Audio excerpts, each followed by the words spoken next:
Hello, and welcome to This Explainer. Today, we're unpacking a really fascinating structural clash happening right now in the modern professional world. Major tech firms are increasingly dropping college degree requirements entirely. It's true.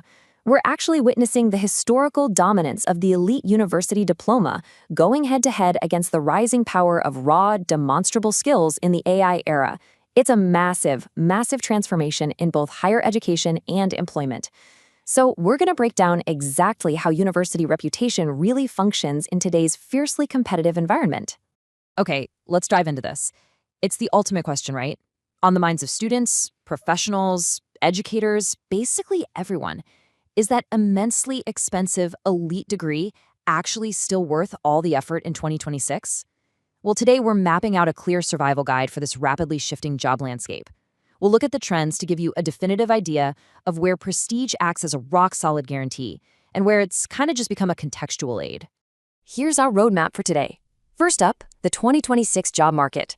Second, where prestige still rules. Third, the tech equalizer. Fourth, the value of the Ivy network. And finally, some concrete strategies for 2026 success. Let's get to it.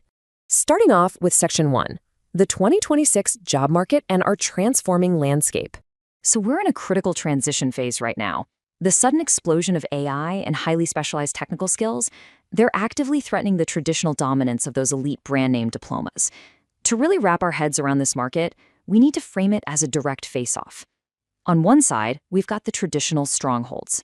These are your legacy gatekeepers that still lean heavily on college prestige as their primary filter. Think of them as the old guard, guarding the fortress. On the flip side, we have what's now known as the builder economy. These are the meritocratic equalizers, fast-moving, dynamic sectors that value tangible proof of work way over academic credentials. What's absolutely vital to understand here is that college prestige hasn't just vanished into thin air, but its role, it has shifted dramatically. It went from being this guaranteed golden ticket to success to acting more as a contextual aid. And that depends entirely on which side of this divide your chosen industry sits on. Moving right along to Section 2, where prestige still rules, looking specifically at those traditional strongholds. In sectors like high finance and management consulting, recruiting from a select few elite universities isn't just a preference, it's actually a core business strategy. Firms like JP Morgan, Goldman Sachs, and Blackstone receive literally hundreds of thousands of applications for just a handful of analyst spots.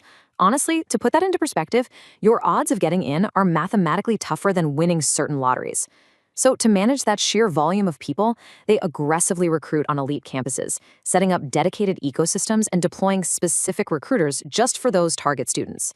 The exact same goes for management consulting's big three, McKinsey, Bain, and BCG. They rely heavily on the rigorous admissions processes of top schools to do the initial heavy lifting for them. By filtering for high intelligence and intense discipline early on, these firms lower their hiring risk.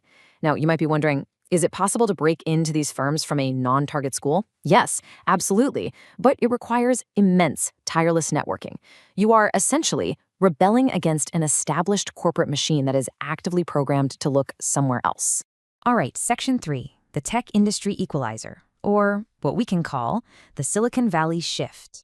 This is where the AI revolution has completely opened the playing field for you. In the broader tech ecosystem, we're witnessing the death of the traditional resume screen. It's a real game changer.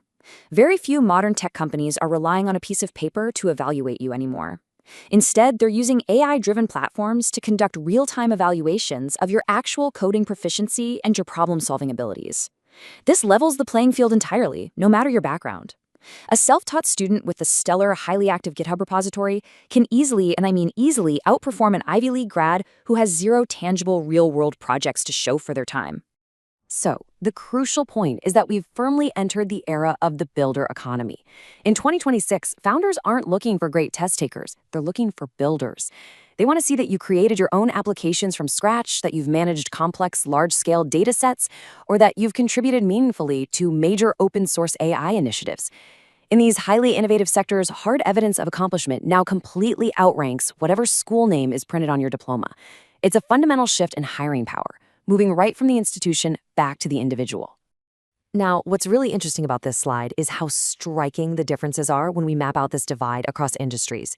You can essentially take a mental screenshot of this matrix to see exactly what drives hiring in your specific path. Look at high finance. Prestige importance is critical, driven entirely by university tier. In consulting, it's high, driven by academic pedigree. But check out software engineering right below it. Prestige importance drops to moderate to low, driven instead by your technical skills and your project portfolio. Over in creative and marketing, it's strictly low, based entirely on proven results. Interestingly enough, though, AI research remains high for prestige, but specifically regarding your PhD origin and research contributions. It's a completely fragmented landscape that bends entirely to what each industry fundamentally values most. Let's shift gears to Section 4, the hidden value of the Ivy League network and the power of social capital.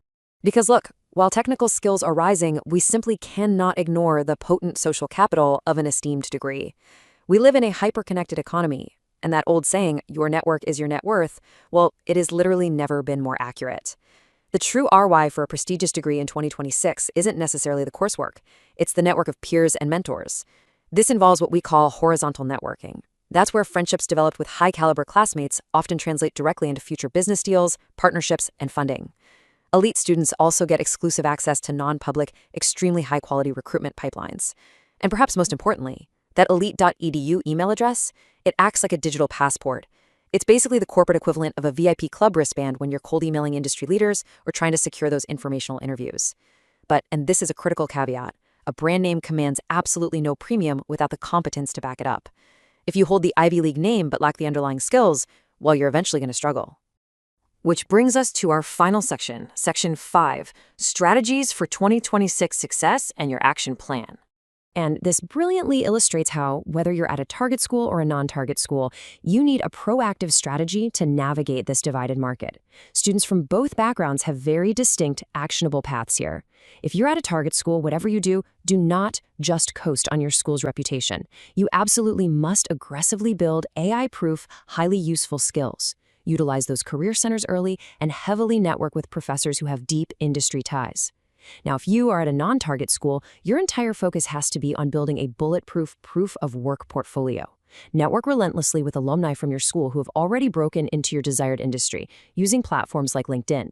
And most importantly, bridge any technical competency gaps by leveraging specialized certifications or boot camps.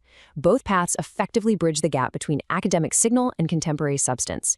You're just starting from different starting lines, that's all.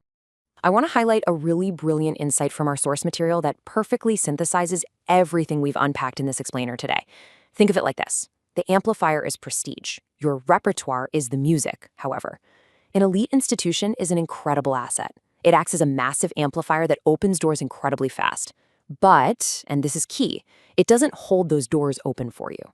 Actually, scratch that. It might hold them open for a second, but if the music is bad, they're closing. The real winners in the 2026 economy are the ones who combine the signal of a solid education with the substance of hard, modern technical skills. At the end of the day, your skills are the music that people actually want to hear. So I want to leave you with this final provocative thought to reflect on. How adaptable are you to the AI era?